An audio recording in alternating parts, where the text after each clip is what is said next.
Dios nos dará dulzura en medio de la amargura, según Isaías 25, 1 al 9. No solamente hasta el 9, todo el capítulo son como 12 versículos nomás. Traen el mismo detalle. Y hace algún tiempo atrás leí en un pan diario una anécdota muy curiosa sobre una costumbre que tienen en Rusia sobre bodas. Y dice que cuando están en la fiesta de la boda, el que dirige el programa invita a la gente a que brinden por la pareja. Así que levantan su copa con vino y le dan un solo sorbo nomás así.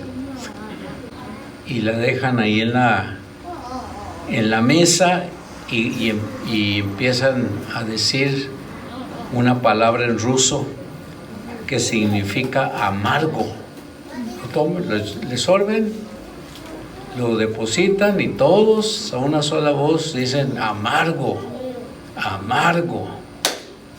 Cuando terminan de decir esa palabra, los novios se levantan de su mesa y se dan un beso. Según la costumbre, cuando ellos se besen, el vino que bebieron recobrará su dulzura. Por eso en el capítulo 24 de Isaías se profetiza sobre la copa amarga de la desolación, sobre la ruina, sobre la maldición de la tierra, en el capítulo 24. Pero en el capítulo 25, Isaías nos dice otra cosa, pues totalmente diferente. La primera cosa que aprendemos del capítulo 25, Isaías ve desolación en el pueblo.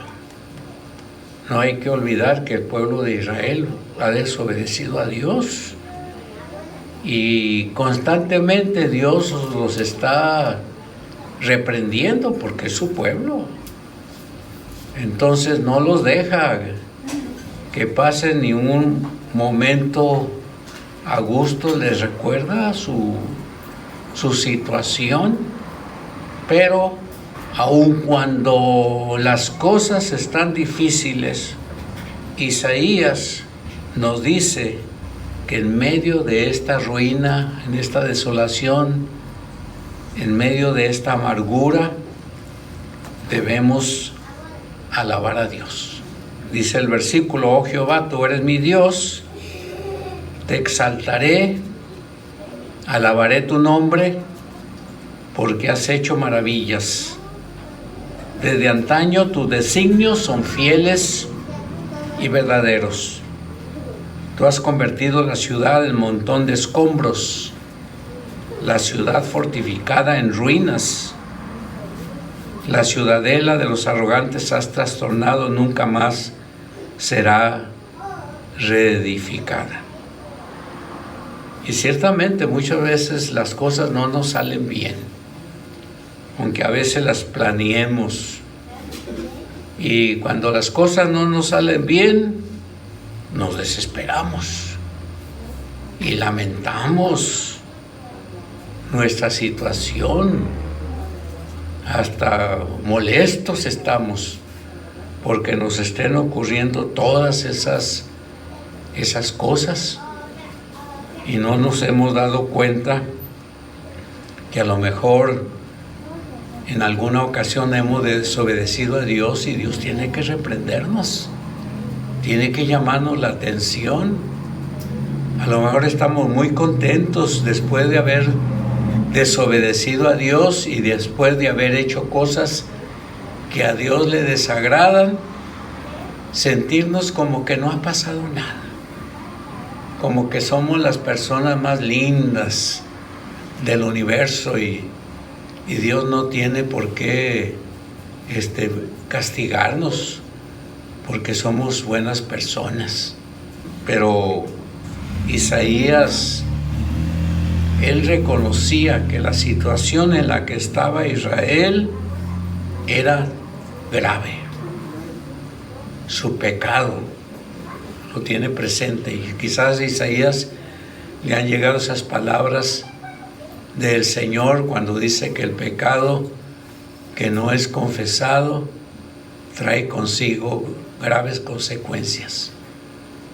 Pero el que se arrepiente de su pecado y se aparta, ¿qué dice la Escritura? ¿Qué va a alcanzar? Misericordia. Misericordia. A lo mejor Isaías sabía esto y por eso lo escribe, para que el pueblo lo lea y lo entienda. En el versículo 3 y 4, Isaías habla que los impíos, o sea, los que no creen en Dios, a veces reconocen que Dios tiene la última palabra en todo. Y es algo sorprendente, ¿no? Que alguien que no tiene a Cristo en su corazón pueda hablar o decir de Dios, que Dios tiene la última palabra. El reconocimiento de que Dios tiene la última palabra en todos nuestros asuntos, sobre todo cuando hay sufrimiento. Ese sufrimiento que viene de los fuertes, que viene de los poderosos, y en medio de todo eso Dios sobresale como el más poderoso que ellos mismos. Podemos ver en la historia, pues, cómo el mundo fue en otro tiempo tan atacado por estos tiranos, y cómo acabaron con ellos. La tormenta que menciona el versículo 4, dice al final, dice, porque el ímpetu de los tiranos es como una tormenta contra el muro. La tormenta representa a los gobiernos tiranos, pero el muro representa a Dios. Puede haber gobiernos tiranos, los vamos a ver, quizás muchas otras cosas no veremos, pero el final de ellos está a la vuelta de la esquina. No van a durar para siempre. Así que no nos debe de importar quién está en el poder en este momento, porque su tiempo, aunque nos parezca lejano, está llegando a su fin. Sus días de gloria se están acabando. Sus años de riqueza se está acabando. Eso está establecido por Dios. Y todos los gobiernos, hermanos, están ya señalados por Dios, que su tiempo se ha acabado. Antes de la segunda venida de Cristo, dice la palabra que vivirá un rey, un tirano, que dominará todo el mundo y tendrá quienes le ayuden para que él esté gobernando. Incluso entrará a Jerusalén, y en el templo que ya estará construido para ese entonces, él entrará, se sentará en el trono y ordenará que todos le adoren. Y él mandará, ordenará que le apunten el número 666 en su mano derecha y en su frente. Todos los seguidores del anticristo serán pintados con este número. Pero aunque él estará trabajando ahí por un tiempo, hermanos, su reinado se acabará, porque llegará el Rey de Reyes y Señor de Señores y establecerá su reino junto con su iglesia para siempre. Eso no se nos debe de olvidar. Y la tercera cosa, Isaías da una descripción que los reinos de la tierra tienen una característica especial. Compiten entre sí para ver quién es más fuerte, para ver quién es más rico. Y en nuestros días vemos esta competencia. Y en la palabra de Dios menciona que habrá reinos, tanto del norte como Rusia, como del oriente como China, y no solamente del sur como Egipto y países árabes que se juntarán en una región para pelear contra Cristo Jesús. Pero el Señor los derrotará, dice la palabra. Y aquel acontecimiento que sucederá muchos años después, ni siquiera tenemos una fecha en nuestro calendario, pero tenemos la indicación que no importa cuánto poderío tengan, cuántos aparatos de guerra hayan fabricado, todo se quedará tirado en el desierto, y la sangre de los cientos y millones de soldados cubrirán aquella región. La famosa batalla de Armagedón o de Megido, como leemos en la palabra de Dios. Así que esos grandes conflictos por las grandes potencias, hermanos, son marcados. Los únicos que sufren son los pobres. Ciudades enteras son destruidas, y sobre todo, hermanos, vemos una gran cantidad de niños huérfanos y de niños abandonados. Pero, hermanos, habrá un gran final para el pueblo de Dios, y se va a sobreponer a cualquier día de los muchos que hemos visto. Incluso en el versículo 6, Isaías habla cómo Dios prepara un banquete de comida deliciosa y de bebidas dulces. Isaías habla de bendiciones abundantes en alguna ocasión. Habla de fecundidad y de provisión para todos. Y esto me hace pensar que aún hoy en día, hermanos, no siempre habrá sufrimiento para nosotros como pueblo del Señor. Algún día tendremos que tener bendiciones y gozarnos en ella. Y eso debe de mantenernos siempre animados. No importa qué cosas nos hayan ocurrido, hermanos míos, Dios tiene una bendición preparada para cada uno. Aún hoy en día, que no le puedo decir yo por fechas cuándo la recibirá, pero, hermanos, la va a recibir. Creo que algunos que hemos sido librados de las consecuencias de esta pandemia ha sido una bendición de Dios, como es una bendición que el Señor nos siga protegiendo y nos seguirá protegiendo. Y si no es así, pues Él sabe por qué no lo hace, pero nos lleva a lo mismo. Y por último, en los versículos 7 al 9, Isaías profetiza sobre la venida de un reino soberano y justo algún día. ¿Cuándo será? ¿Dónde será? ¿Por qué será?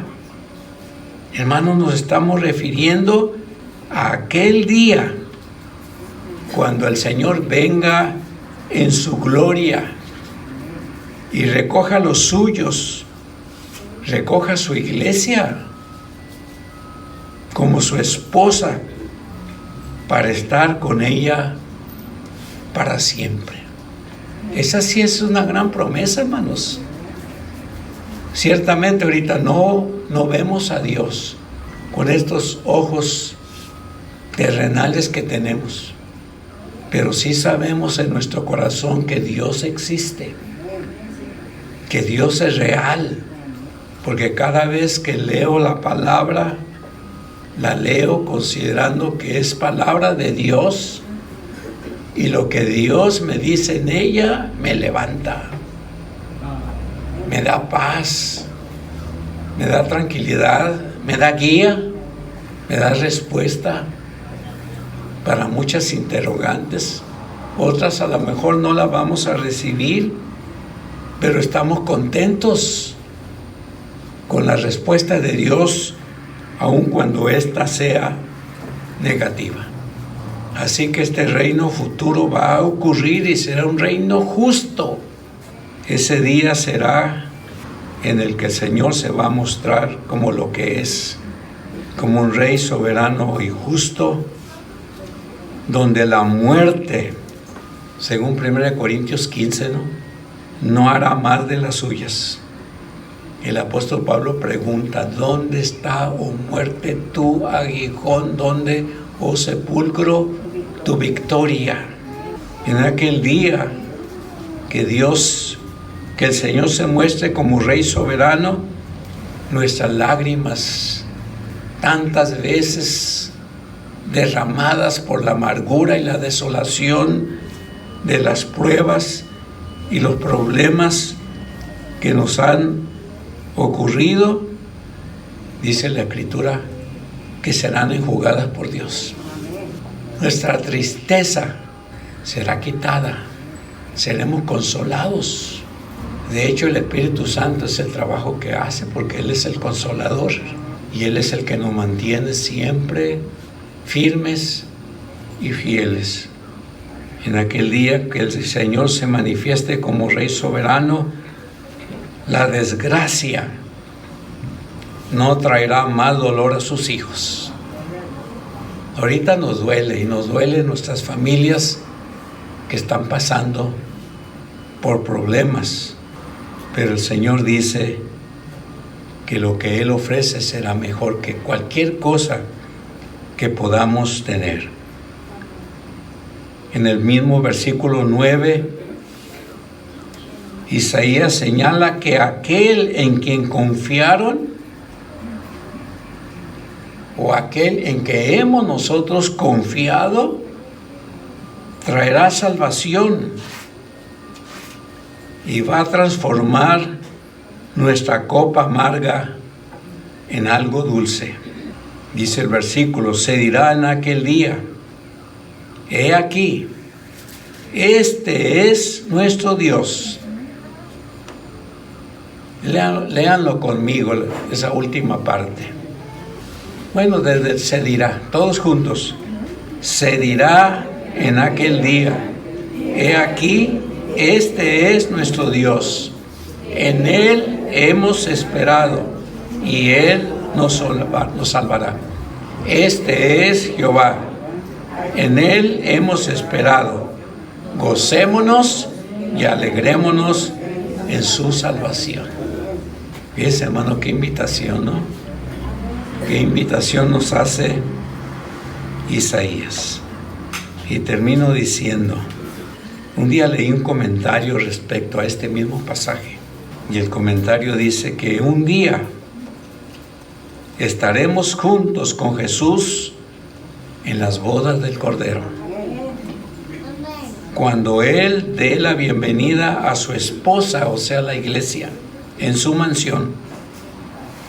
La promesa de Isaías 25 será cumplida. La vida que solía ser muy amarga volverá a ser dulce. Así que no importa qué problemas tenga, aún en este día, siente que tiene problemas, no importa.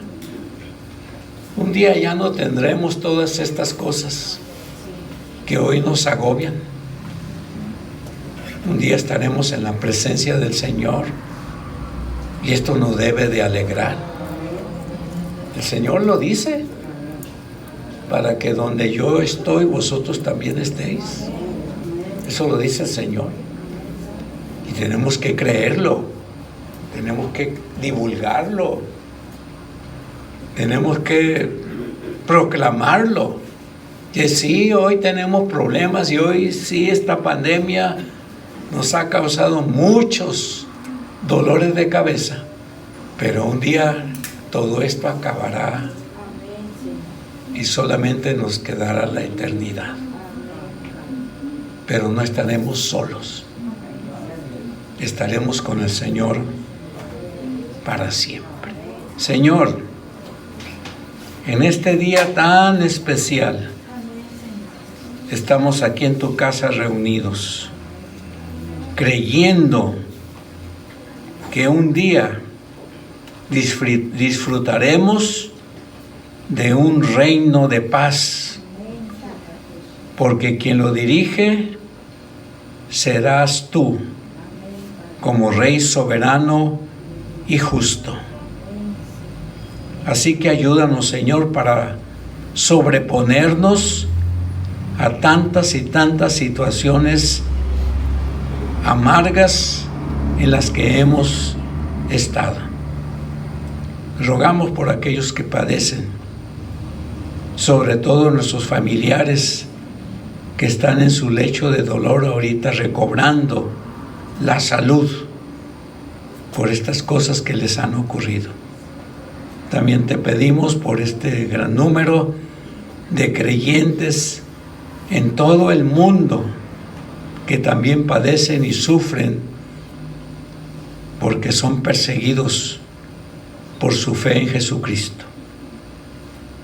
Un día estaremos contigo para siempre y quizás recordaremos todas estas cosas como una manera de admirar tu gracia y tu misericordia que ha estado con nosotros desde aquel día en que creímos como nuestro Salvador personal.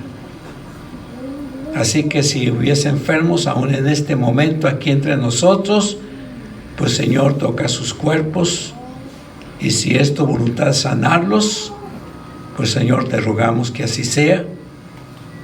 Y si tu voluntad es no hacerlo, esperando que ese hijo tuyo se acerque en oración a ti y aprenda las lecciones que deba de aprender con la lectura de tu palabra, pues Señor, tú se lo has de manifestar. Llévanos en paz a nuestras casas, Señor. Y en el nombre de Jesucristo te pedimos todo esto. Amén.